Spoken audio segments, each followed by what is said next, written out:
Psalm number som thumdali chang sagi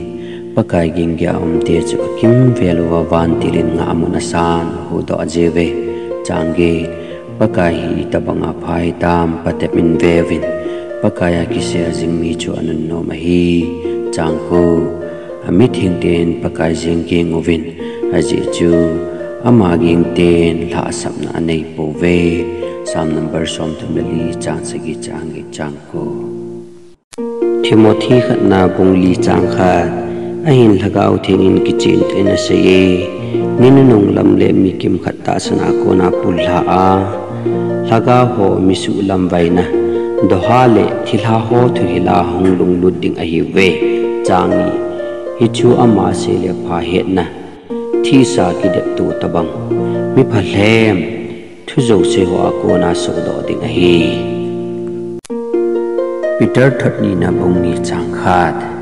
ahin mi ho la thim gaw le ma so do ta banga chu na ho la jong mi lem hung so do a gu thima mi dei thei thu hil kidang ahin pu lu dingo ama ho achopao pakai ta jing jong chu aja ada dingo chule pu phunga ama ho ta man tha na ki so dingo ahi First John bungni chang som lagi ninunung a thel so ding chapang neo ho ninung chu ai tai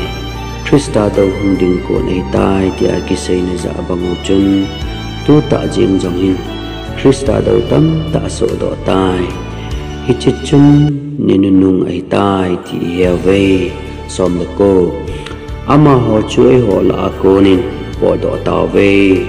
ai hin ama ho chu ai ho to ikimat naw poi ai ho to kimat na niya hileo ai ho koma ding hi ve ai hin la ai ho to kimat na anei lovu chu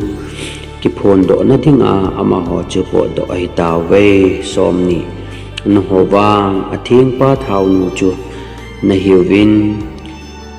izakai hesu ke ni ve som ni lekhat na hon thuta chu ne po vi tia nahi ngova kain su ai poi thuta na he jiwa thu zo chu thuta a ko nahi poi tin a kain su jo ahi Jacob ong khat chang som li athopi ha san poma pathin ngai lot chang som li mi ama lu ngai cha thilin a jol a anoi lut ji a khepna chu ji ai boi Jacob bung khat chang som li Second Chronicle bung sagi chang som li ke ma mena ki kausa kanang mi te chu hung kineo sa theuwa taw na aneyuwa itiai ke ma ang sung hin hol theuwa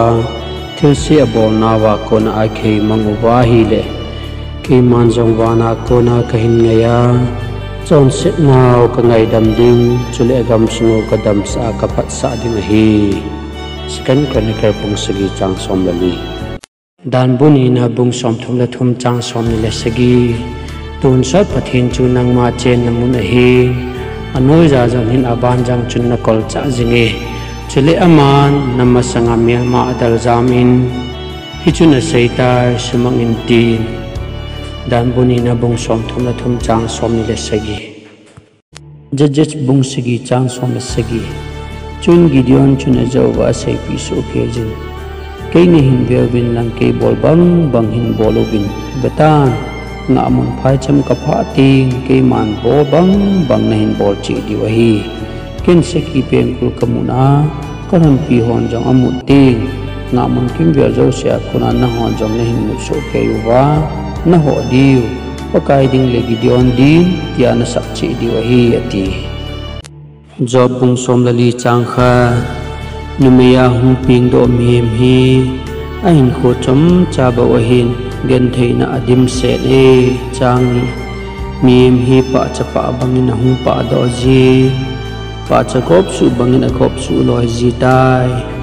ni salim ke he bangin a ke he mangji hungai so lo heli na mangji e job bung khat chang som ni la kha piche hin job chuna seyin kanu oi sunga na bua ko na sagu ke wa hu pin do hin kasabu ke wa kapile kiding hi pakai jin ai pi ahin pakai jin akila ki dai tai pakai min chu nun nom hen ati thil so hi ja na hin job chun chon chi jong bol pon pathin jong mo so ngai poi Psalm number som group chang som lakhat o pathin galte dona nei pan piwin aji chum him pan pi hi pan na be hi bove chang som la chang ni pathin to pang kho ma hang ta ga ka sa diu ka galte wa ke nga chu pha zo ding pathin bo hi Psalm number som group chang som lakhat som la ni